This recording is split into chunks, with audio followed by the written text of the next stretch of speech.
I'm David Folk for Chin Music. Today's post, we go into the way back machine for, is it bad if your coworker is a dreamer? How to tell if your office mate is Quixotic. That's Quixotic, not chaotic. Let's face it, we all know someone who loves to stick it to the man, or at the very least, loves to say that they fought the good fight when there was not a chance in hell that they'd win.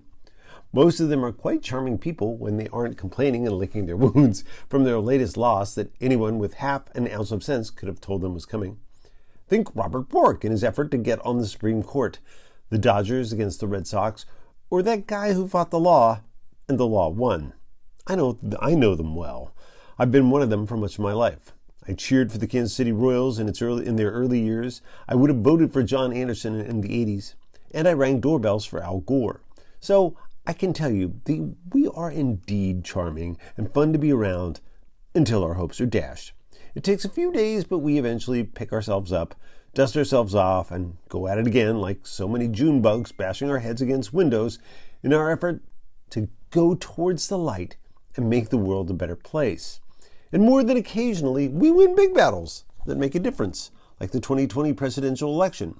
Still, we're not everybody's cup of tea. If you're not the type who likes the ups and downs we constantly go through and don't want to share a cubicle with one of us, here are a few things to look for to keep you safe from the likes of us. 1. We fight the unfightable foes.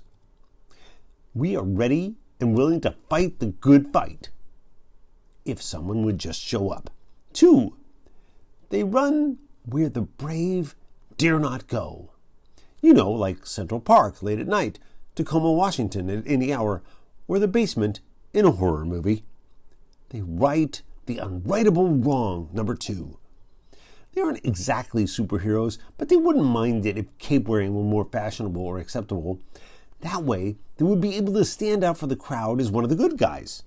Many have toyed with wearing clothes that feature a big letter on their chest.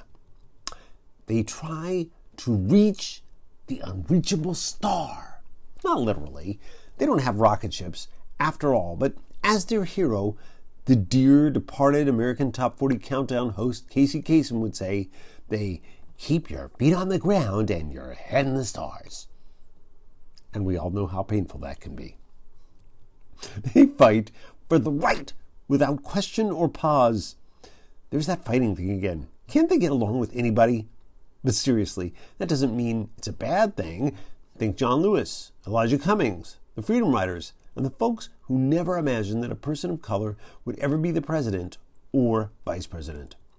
They're willing to march into hell for a heavenly cause. Is this really a thing? We understand that the Edmund Pettus Bridge was a bad place to be if it was the 1960s and you were a civil rights protester, but is it ever really possible to march into hell?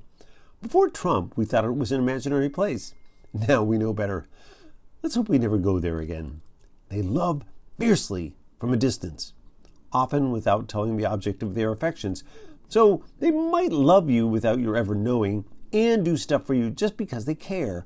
Fortunately for Dulcinea and the rest of us, they aren't stalkers. They are often accompanied by a height and weight challenge sidekick with a funny name. You know, like Robin, Chewbacca, George Costanza, or Sancho Panza. They have a strange fascination with windmills. You can often be so tilting when they look at pictures of them. Of course. I'm